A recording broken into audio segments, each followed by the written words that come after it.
The wreck of the Diamant, 26th of March 1898. Like so many of the shipwrecks documented in these pages, this Norwegian bark struggled into the harbour in wild seas and encountered trouble as she attempted to cross the bar. This happened at 9 a.m. when she was struck by a wave in her stern which dislodged the wheelhouse, disabling the wheel and the rudder.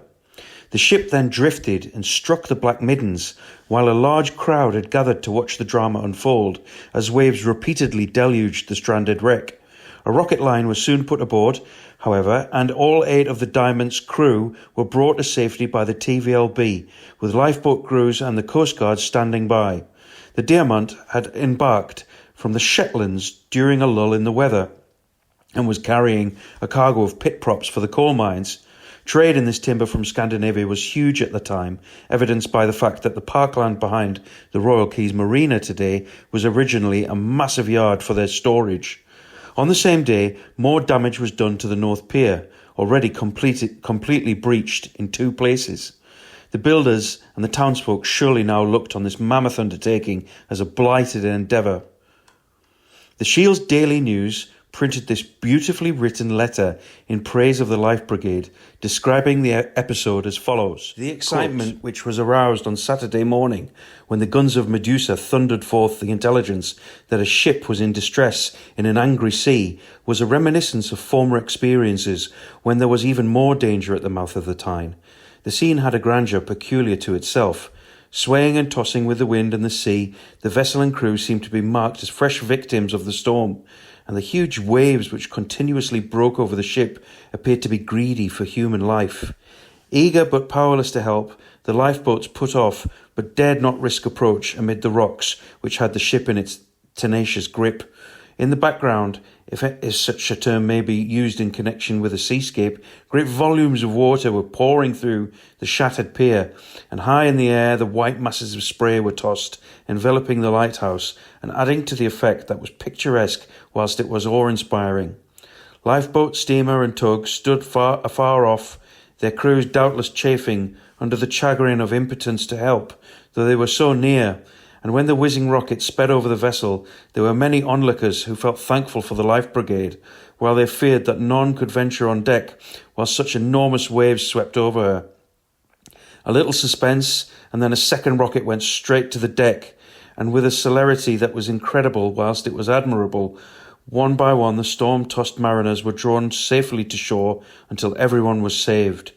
One would almost feel thankful for the wreck in the light of the opportunity it afforded our Life Brigades to show their smartness and efficiency.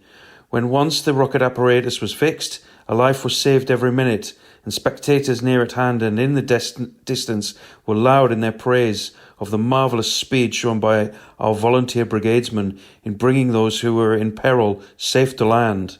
It was a performance of which not only they themselves, but the whole borough, and indeed the country, may well be proud, and it is surely fitting to put on record a tribute to the brigadesmen who are always ready to succour and to save those who are in peril on the sea. This I gladly and thankfully do, as one who saw how much they did and how well they did it. Vigilante. End quote. In a detailed report of the weekend's turmoil, the paper also provided some advice for ships under sail to avoid such misfortunes.